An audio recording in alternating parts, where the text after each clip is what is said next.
அன்பான இறைமக்களே, உங்கள் அனைவரையும் நம் ஆண்டவராகிய இயேசு கிறிஸ்துவின் நாமத்தினால் வாழ்த்துகிறேன். புனித வியாழன் அன்று நம் ஆண்டவராகிய இயேசு கிறிஸ்து தன்னுடைய உடலையும் இரத்தத்தையும் நமக்கு உணவாக கொடுத்து நம்மை பாவத்திலிருந்து மீட்க நற்கருணையை ஏற்படுத்தி இருக்கிறார். தன்னையே நமக்காக பலியாக ஒப்பு கொடுத்த அந்த நற்கருணை ஆண்டவரை நாம் இப்பொழுது போற்றி புகழ்ந்து ஆராதிப்போம். நித்திய ஸ்துதிக்குரிய பரிசுத்த பரமதிவ்ய நற்கருணைக்கு சதா காலமும் ஆராதனையும் ஸ்துதியும் ஸ்தோத்திரமும் நமஸ்காரமும் உண்டாக கடவது. நித்திய ஸ்துதிக்குரிய பரிசுத்த பரமதிவ்ய நற்கருணைக்கு சதா காலமும் ஆராதனையும் ஸ்துதியும் ஸ்தோத்திரம் நமஸ்காரமும் உண்டாக கடவது. நித்திய ஸ்துதிக்குரிய பரிசுத்த பரமதிவ்ய நற்கருணைக்கு சதா காலமும் ஆராதனையும் ஸ்துதியும் ஸ்தோத்திரமும் நமஸ்காரமும் உண்டாக கடவது. புனித லூக்கா எழுதிய தூய நற்செய்தியிலிருந்து வாசகம். அதிகாரம் 22, இறை வார்த்தைகள் 15 முதல் 20. இயேசு சீடர்களை நோக்கி, நான் துன்பங்கள் படுமுன் உங்களோடு இந்த பாஸ்கா விருந்தை உண்பதற்கு மிக மிக ஆவலாயிருந்தேன். ஏனெனில் இறையாட்சியில் இது நிறைவேறும் வரை இதை நான் உண்ணமாட்டேன் என்று உங்களுக்கு சொல்கிறேன் என்றார். பின்பு அவர் கிண்ணத்தை எடுத்து கடவுளுக்கு நன்றி செலுத்தி அவர்களிடம், இதை பெற்று உங்களுக்குள்ளே பகிர்ந்து கொள்ளுங்கள். ஏனெனில் இது முதல் இறையாட்சி வரும் வரை திராட்சை பழ ரசத்தை குடிப்பதில்லை என நான் உங்களுக்கு சொல்கிறேன் என்றார். பின்பு அவர் அப்பத்தை எடுத்து கடவுளுக்கு நன்றி செலுத்தி அதை பிட்டு அவர்களுக்கு கொடுத்து, இது உங்களுக்காக கொடுக்கப்படும் எனது உடல், எனது நினைவாக இவ்வாறு செய்யுங்கள் என்றார். அப்படியே உணவு அருந்திய பின்பு அவர் கிண்ணத்தை எடுத்து, இந்த கிண்ணம் உங்களுக்காக சிந்தப்படுகிற எனது இரத்தத்தால் நிலைப்படுத்தப்படும் புதிய உடன்படிக்கை என்றார். இது கிறிஸ்துவின் நற்செய்தி. கிறிஸ்துவே உமக்கு புகழ். என்னை உணவாய் உண்டு வாழும் சகோதரமே, உங்களை விட்டு பிரிந்து செல்ல எனக்கு துணியளவும் மனம் இல்லை. உங்கள் உயிரோடு உடலோடு உணர்வோடு ஒன்றித்து வாழ எனக்கு மிகவும் ஆசை. ஆனால் உங்களிடமிருந்தே எனக்கு சாவு வருவது உறுதி என நன்றாக புரிந்து கொண்டேன். இதுதான் வாழும் வரலாறு என நான் நன்றாக அறிவேன். உங்களோடு இன்று நான் இன்னொரு செயலை செய்ய போகின்றேன். இது இந்த சமூகத்தின் புதிய செயல் அன்று, வழக்கமான ஒன்றுதான்.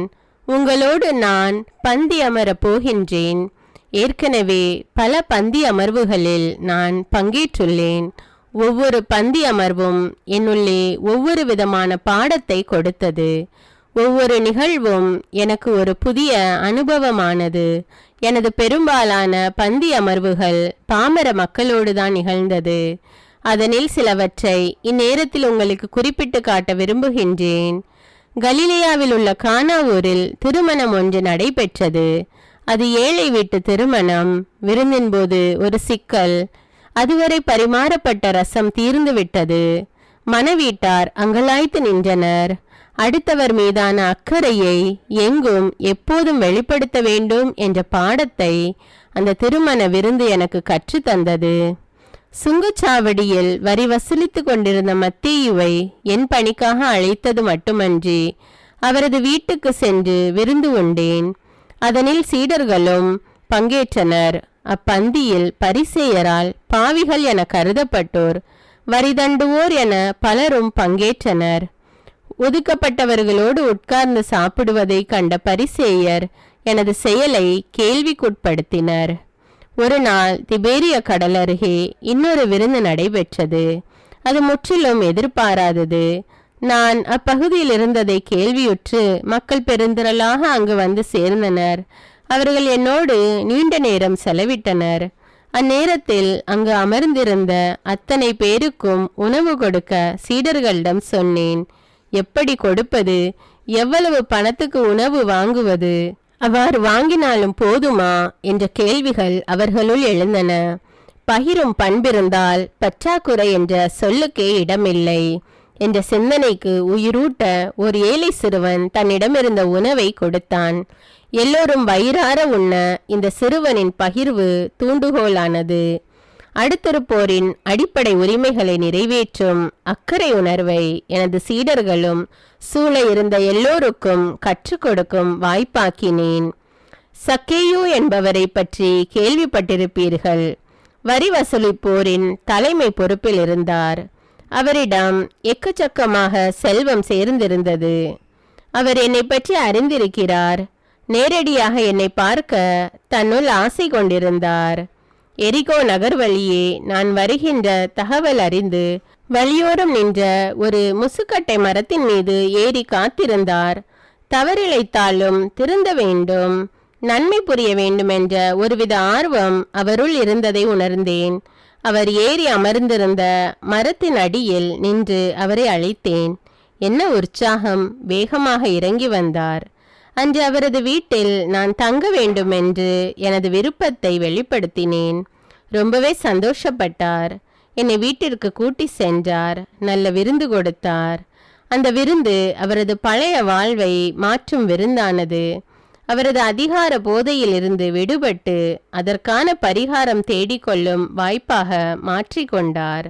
அந்த விருந்தின் போதும் பலர் முணுமுணுத்து கொண்டிருந்ததை என்னால் பார்க்க முடிந்தது. பெத்தானியாவில் வாழ்ந்த சீமோன் என்பவரது இல்லத்தில் விருந்துக்காக அழைக்கப்பட்டேன். அவரது அழைப்பை ஏற்று நானும் சென்றேன். விருந்தின் போது லாசரின் சகோதரி மரியா அங்கு வந்தார். தான் கொண்டு வந்த விலை உயர்ந்த நறுமண தைல படிக சிமிலை திறந்து என் தலை மீதும் காலடியிலும் ஊற்றினார். என் காலடி அமர்ந்து தமது கூந்தலால் துடைத்தார். இதனை என்னோடிருந்த சீடர்கள் கூட எதிர்த்தனர்.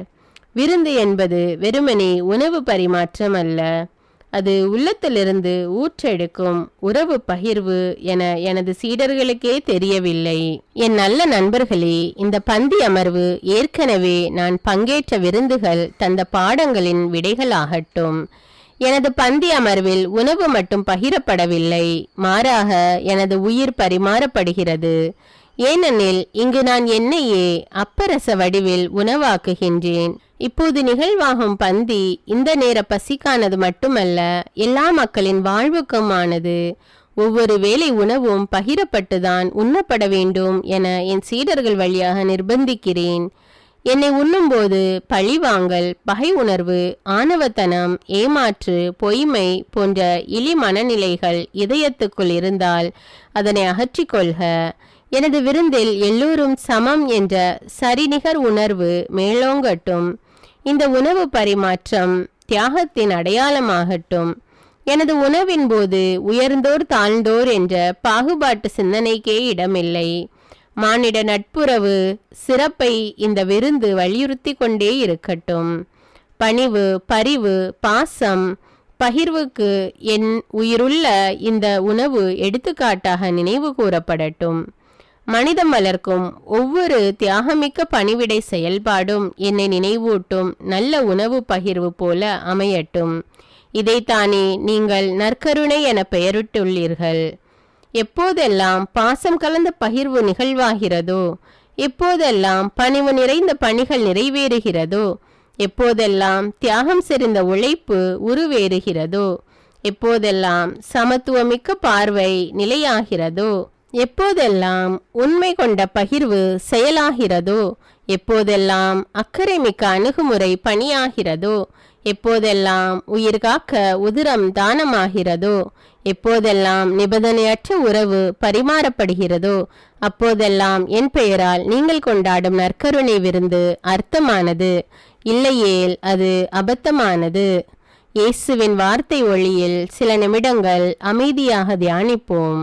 திருப்பாடல் வழியாக தியானிப்போம். உங்கள் பதில்: ஆண்டவரே, என் உயிரை காத்தருளும்.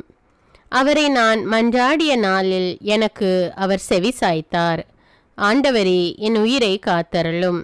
சாவின் கயிறுகள் என்னை பிணித்து கொண்டன, பாதாளத்தின் துன்பங்கள் என்னை பற்றி கொண்டன, துன்பமும் துயரமும் என்னை ஆட்கொண்டன.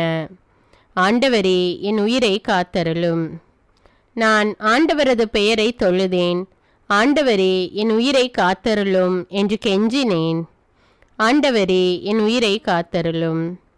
ஆண்டவர் அருளும் நீதியும் கொண்டவர், நம் கடவுள் இரக்கமுள்ளவர். ஆண்டவரே, என் உயிரை காத்தருளும். எளிய மனத்தோரை ஆண்டவர் பாதுகாக்கின்றார். நான் தாழ்த்தப்பட்ட போது எனக்கு மீட்பளித்தார். ஆண்டவரே, என் உயிரை காத்தருளும். என் நெஞ்சே, நீ மீண்டும் அமைதி கொள், ஏனெனில் ஆண்டவர் உனக்கு நன்மை செய்தார். ஆண்டவரே, என் உயிரை காத்தருளும். என் உயிரை சாவினின்று விடுவித்தார். என் கண் கலங்காதபடியும் என் கால் இடராதபடியும் செய்தார். ஆண்டவரே, என் உயிரை காத்தருளும். உயிர் வாழ்வோர் நாட்டில் நான் ஆண்டவர் திருமுன் வாழ்ந்திடுவேன். ஆண்டவரே, என் உயிரை காத்தருளும். மிகவும் துன்புறுகிறேன் என்று சொன்னபோதும் நான் நம்பிக்கையோடு இருந்தேன். ஆண்டவரே, என் உயிரை காத்தருளும். எந்த மனிதரையும் நம்பலாகாது என்று என் மனக்கலக்கத்தில் நான் சொன்னேன். ஆண்டவரே, என் உயிரை காத்தருளும்.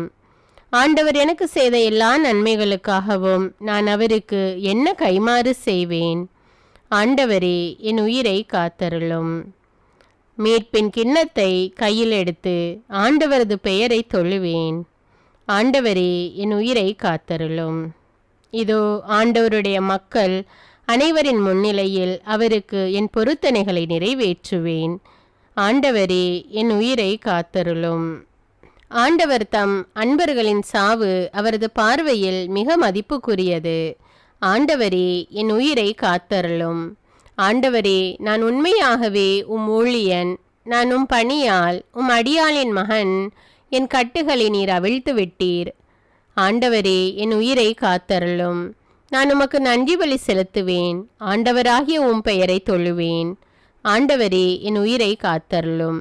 இப்பொழுதே மக்கள் அனைவரின் முன்னிலையில் ஆண்டவரே, உமக்கு என் பொருத்தனைகளை நிறைவேற்றுவேன். ஆண்டவரே, என் உயிரை காத்தருளும். உமது இல்லத்தின் முற்றங்களில் எருசலேமின் நடுவில் ஆண்டவரே, உமக்கு என் பொருத்தனைகளை நிறைவேற்றுவேன். அல்லேலூயா. ஆண்டவரே, என் உயிரை காத்தருளும். உயிர் வாழும் உணவாக உம்மையே தந்த நல்ல இயேசுவே, நீர் ஏற்படுத்திய நற்கருணை விருந்து உண்மையிலேயே ஆழமான அர்த்தங்களை கொண்டுள்ளது. அது மாபெரும் விடுதலை வாழ்வுக்கான செயல்பாடு. நல்ல மன உணர்வுகளை வளர்க்கவும் உயர்ந்த மனநிலைகளோடு வாழவும் தூண்டுகின்றது. நான் என்னோடு வாழ்கின்ற ஒவ்வொருவரையும் மதிப்போடும் சமத்துவத்தோடும் மாண்போடும் நினைத்து தோழமை உணர்வோடு வாழ வழிகாட்டுகின்றது. மது நற்கருணை விருந்தினில் பங்கேற்கும் தகுதியான மனநிலையை கூட நீர் சுட்டி காட்டினீர். நெஞ்சில் வஞ்சக உணர்வோடு உணவில் பங்கேற்ற யூதாஸ் இஸ்காரியோத்தின் பாதக செயலையும் நீர் அந்த விருந்தின் போது குறிப்பிட்டீர். அவன் பிறவாதிருந்தாலே நலம் என்று கூட வருத்தப்பட்டீர். அந்த யூதாஸ் போலத்தானே நானும் எனது வாழ்வும் உமோடு ஒன்றித்திருப்பது போல இருப்பேன். ஆனால் என்னுள் உடனிருந்தே குளிப்பறிக்கும் இழி மனநிலை, உமது விருந்து பாசத்தின் பகிர்வு என அறிந்தும் பலரோடு பகை உணர்வு வளர்த்து கொண்டு ஏதும் அறியாதது போல பாசாங்கு காட்டி நற்கருணை விருந்தில் பங்கேற்றுள்ளேன். திருப்பலிக்கு திரு வழிபாட்டிற்கு நானும் வந்துள்ளேன் என காட்டிக்கொள்வதற்காகவே சில நேரங்களில் நற்கருணை பெற்றுள்ளேன். பாஸ்கா உணவை உண்ண நீர் உமது சீடர்களோடு எவ்வளவு முன் தயாரிப்பு செய்தீர். ஆனால் எந்த தயாரிப்பும் இல்லாமல் ஏனோதானோ என்றும் பந்தாத்தனத்தோடும் உமது விருந்தில் பங்கெடுத்த பொழுதுகளை நினைத்து வருந்துகின்றேன். நற்கருணை விருந்தில் கலந்து கொள்ளும் நான் உம்மை போன்று நலிந்தவருக்கு உதவும் நற்பணியில் ஈடுபட மறந்திருக்கிறேன். நற்கருணை கொண்டாட்ட திருநிகழ்வை பொழுதுபோக்காக வாடிக்கை செயலாக கருதி வெறுமனே கடமைக்காக கலந்து கொண்டு சென்ற நாட்கள் பல உண்டு. பகிரப்படாத செல்வம் பாவமானது என்ற தூய பெசிலின் பகிரங்கமான குற்றச்சாட்டை நான் அறிவேன். எதையும் பகிராமல் ஏழையரை பற்றி அக்கறை கொள்ளாமல் எது எங்கு நடந்தால் எனக்கென்ன என்ற உணர்வற்ற மனப்பாங்குடன் விருந்தில் பங்கேற்றது பெரும் பாவம் என புரிந்து கொண்டேன். மணிக்கணக்கில் கணினி, விரும்பும் நேரமெல்லாம் விளையாட்டு, பொழுதை போக்கும் நோக்கோடு டிவி, டைம் பாஸ் என்ற போர்வையில் நட்பு, கூட்டங்களோடு பிறர் பற்றிய புரணி, பல முக்கிய பணிகள் கண்முன் இருந்தும் கண்டுகொள்ளாமை, சோம்பல்தனம், இன்று எங்கு சுற்றுவது, நாளை எங்கே போய் ஜாலியாக இருப்பது என இலக்கில்லா பயணங்கள், மது அருந்தினால்தான் நட்பு வட்டம் நம்மை ஏற்கும் என்ற தெளிவற்ற பார்வைகள். இது மட்டுமா, என்னை சூழ வாழும் ஒரு சிலர் பங்கில் சமூகத்தில் தெரு வீதிகளில் ஒருங்கிணைந்து திட்டமிட்டு ஏதேனும் நல்லவை செய்தால் பொறாமை நிறைந்த எனது கேலி கிண்டல்கள், பழிப்புகள் என என்னவெல்லாமோ அநியாயங்கள் செய்துவிட்டு அழகான உடை உடுத்தி அற்புதமாக பேசி உமது தியாக விருந்தில் பங்கேற்றது அராஜகமிக்க அரக்கத்தனம் என மனதார உணர்கிறேன். குடும்பம் ஒரு கோவில். குடும்பத்தில் வாழும் ஒவ்வொருவரும் கண்காணும் கடவுள். குடும்பத்தில் உடன் வாழ்வோரின் குறை நிறைகளை கடந்து அன்பு செலுத்துவதில்தான் குடும்ப சந்தோஷம் கூடி வாழ்கிறது. கூடி வாழ்வோரின் சிறு சிறு தவறுகளை கூட பெரிதுபடுத்தி அதை ஊரெல்லாம் ஊதி பெருக்கி மானமிழக்க செய்யும் பண்பற்ற மனநிலை என்னிலும் இருக்கிறது. என் சுயநலத்திற்காக பெற்றோர் பிள்ளைகள் உடன்பிறப்பு என்றும் பாராமல் சதியாட்டம் போடும் பேயெண்ணமும் என்னிலுண்டு. குடும்ப உறவுகளில் நலமான நட்புகளில் உமை உணராமல் வெறுமனே ஆலயத்தில் வந்து எதையெதையோ பிதற்றி கொண்டு நற்கருணை பந்தியில் வந்து நின்ற எனக்கும் யூதாசுக்கும் என்னதான் வித்தியாசம்? எல்லோரையும் சமமாக பார்த்த இயேசு சமத்துவம் உணர்த்தும் உமது விருந்தில் ஏழை பணக்காரர் என்றோ, படித்தவர் பாமரர் என்றோ, திறமைசாலி திறமையற்றவர் என்றோ, அறிவாளி கோழை என்றோ, அழகானவர் அசிங்கமானவர் என்றோ, உயர்ஜாதி தாழ்ஜாதி என்றோ, சிறியவர் பெரியவர் என்றோ, ஆண் பெண் என்றோ, நெட்டை குட்டை என்றோ, சிவப்பு கருப்பு என்றோ எந்த பாகுபாடும் இல்லை. விருந்தினில் எல்லோரும் ஒன்றே. என் அன்றாட வாழ்வில் இந்த பாகுபாடுகளை மையப்படுத்திய எனது பல செயல்பாடுகளை அமைத்திருக்கின்றேன். பங்கு, மறைக்கல்வி, இயக்கங்கள், பக்த சபைகள், சங்கங்கள், குழுக்கள், அன்பியங்கள், பங்கு அருள்பணி பேரவை என்ற எல்லா மக்கள் பங்கேற்பு தளங்களிலும் ஆட்களை வேறுபடுத்தி பார்க்கும் கீழான மனநிலையோடு நடந்திருக்கிறேன். அவ்வாறு ஆட்களை தரம் பிரித்து பார்ப்பது உமது உயிர் உணவை சிதைப்பதற்கு ஒப்பானதல்லவா? இவைகளுக்காக இந்நேரத்தில் மனம் வருந்தி உம்மிடம் வேண்டுகின்றேன். பொது வேண்டுதல்கள். உங்களுடைய பதில்: நற்கருணையாக வாழும் வரம் தாரும் இயேசுவே. இருப்பதை இல்லாதவரோடு பகிர்ந்து நற்கருணையாக வாழும் வரம் தாரும் இயேசுவே. பாசத்தை எல்லோருக்கும் வழங்கி நற்கருணையாக வாழும் வரம் தாரும் இயேசுவே. தியாகத்தால் என்னையே கரைத்து நற்கருணையாக வாழும் வரம் தாரும் இயேசுவே. உண்மையோடு நன்மைக்காக உழைத்து நற்கருணையாக வாழும் வரம் தாரும் இயேசுவே. நீதியோடு நேர்மையில் நிலைத்து நற்கருணையாக வாழும் வரம் தாரும் இயேசுவே. பரிவோடு பணிகளில் இணைந்து நற்கருணையாக வாழும் வரம் தாரும் இயேசுவே. இரக்க செயல்பாடுகளில் ஒன்றித்து நற்கருணையாக வாழும் வரம் தாரும் இயேசுவே. சமத்துவ பார்வையை வளர்த்து நற்கருணையாக வாழும் வரம் தாரும் இயேசுவே. அடுத்தவர் மீதான அக்கறையில் வாழ்ந்து நற்கருணையாக வாழும் வரம் தாரும் இயேசுவே. பொதுமை பணிகளில் என்னையும் பிணைத்து நற்கருணையாக வாழும் வரம் தாரும் இயேசுவே. உறவை உயிர் போல காத்து நற்கருணையாக வாழும் வரம் தாரும் இயேசுவே. பிறரது உணர்வுகளை உளமாற மதித்து நற்கருணையாக வாழும் வரம் தாரும் இயேசுவே.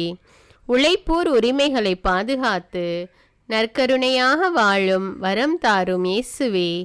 அன்பிழந்தோருக்கு அன்பை வழங்கி நற்கருணையாக வாழும் வரம் தாரும் இயேசுவே. அறநெறிகளில் அன்றாடம் சிறந்து நற்கருணையாக வாழும் வரம் தாரும் இயேசுவே. ஆறுதலான வார்த்தைகளால் பிறரை அரவணைத்து நற்கருணையாக வாழும் வரம் தாரும் இயேசுவே. புன்னகையால் பிறர் மனம் புகுந்து நற்கருணையாக வாழும் வரம் தாரும் இயேசுவே. என்னை இழப்பதால் பிறருக்கு வாழ்வு கொடுத்து நற்கருணையாக வாழும் வரம் தாரும் இயேசுவே. இரத்த தானம், கண் தானம், உறுப்பு தானங்களால் நற்கருணையாக வாழும் வரம் தாரும் இயேசுவே. எதையும் மிகுந்த ஈடுபாட்டுடன் செய்து நற்கருணையாக வாழும் வரம் தாரும் இயேசுவே. 2000 ஆண்டுகளுக்கு பின்னும் உயிர் பிரசன்னமாக எம்மோடு வாழும் இயேசுவே, உம்மை எங்களுக்கு தந்ததால் நாங்கள் உமது உள்ளத்தை பெற்றுள்ளோம். சமூக வாழ்வில் நீர் எவ்வாறு சிந்திப்பீர், செயலாற்றுவீர் என்பதை எம் உள்ளங்கள் தெளிவுற உணர்ந்து உறுதிப்பாட்டுடன் வாழ செய்யும். ஒவ்வொருவரிலும் உயிர் வாழும் உம்மை கண்டு உறவோடு வாழும் உயர்ந்த பார்வையை தாரும். உமது உயிரினை உட்கொள்ளும் நாங்கள் உம்மை போன்று எம்மையும் எம்மிடம் இருப்பதையும் உள்ளன்போடு பகிர்ந்து வாழும் பாச உணர்வை தாரும். இதனால் நாங்கள் ஒவ்வொருவரும் நடமாடும் நற்கருணையாக நாளும் வாழ வரம் தாரும். ஆமீன். நித்திய ஸ்துதிக்குரிய பரிசுத்த பரமதிவ்ய நற்கருணைக்கு சதா காலமும் ஆராதனையும் ஸ்துதியும் ஸ்தோத்திரமும் நமஸ்காரமும் உண்டாக கடவது. நித்திய ஸ்துதிக்குரிய பரிசுத்த பரமதிவ்ய நற்கருணைக்கு சதா காலமும் ஆராதனையும் ஸ்துதியும் ஸ்தோத்திரம் நமஸ்காரமும் உண்டாக கடவது. நித்திய ஸ்துதிக்குரிய பரிசுத்த பரமதிவ்ய நற்கருணைக்கு சதா காலமும் ஆராதனையும் ஸ்துதியும் ஸ்தோத்திரமும் நமஸ்காரமும் உண்டாக கடவது. அன்பான இறைமக்களே, நற்கருணை ஆகினேன் என்ற தலைப்பில் இன்று நாம் நற்கருணை ஆராதனையை தியானித்து ஜெபித்திருக்கிறோம்.